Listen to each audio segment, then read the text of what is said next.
الموضوع مش هزار، بجد الموضوع مش هزار. المرور الايام دي ما بيهزرش.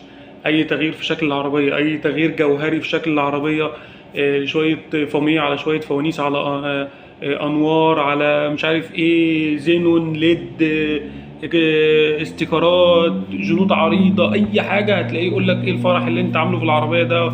والموضوع بيخش في قضيه وموضوع كبير. فانت حاول على قد ما تقدر، لو العربيه فيها حاجه اوفر تشيلها. الحاجات الطبيعيه البسيطه السهله دي ماشي. الفوميه لو العربيه مش فوميه ما تحطش فوميه.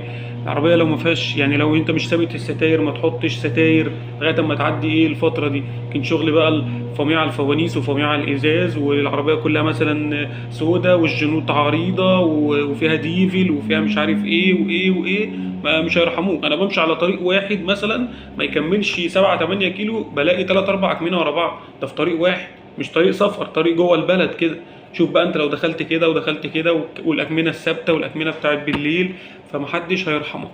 كل العربيات نازل عليها قرارات فظيعه. ده غير موضوع طمس اللوحات، واللوحات الناس اللي مش حاطه لوحات، واللوحات اللي ما فيهاش ارقام ظاهره. فالموضوع ما بقاش هزار، وانت مش قد ان هو يتعمل لك قضيه بسبب حاجات في العربيه. انت مفخم من شكل العربيه وعايز. الموضوع دلوقتي ما بقاش هزار. خلي عربيتك طبيعيه ستوك زي ما هي، ولو هتعمل حاجه اعمل حاجات بسيطه قوي.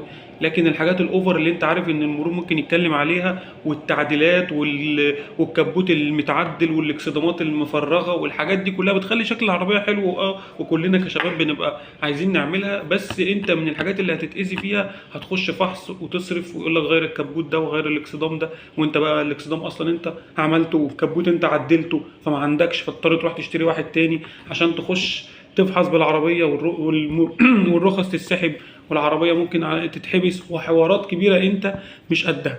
فبلاش تدخل نفسك في الدايره المقفوله دي. وانت يعني عايز جايب العربيه عشان تتبسط وتقضي مشاويرك، مش جايب العربيه عشان تقضيها محبوسه وغرامات وسحب رخصه ومرور ومشاكل. فانت في غنى عن الكلام ده.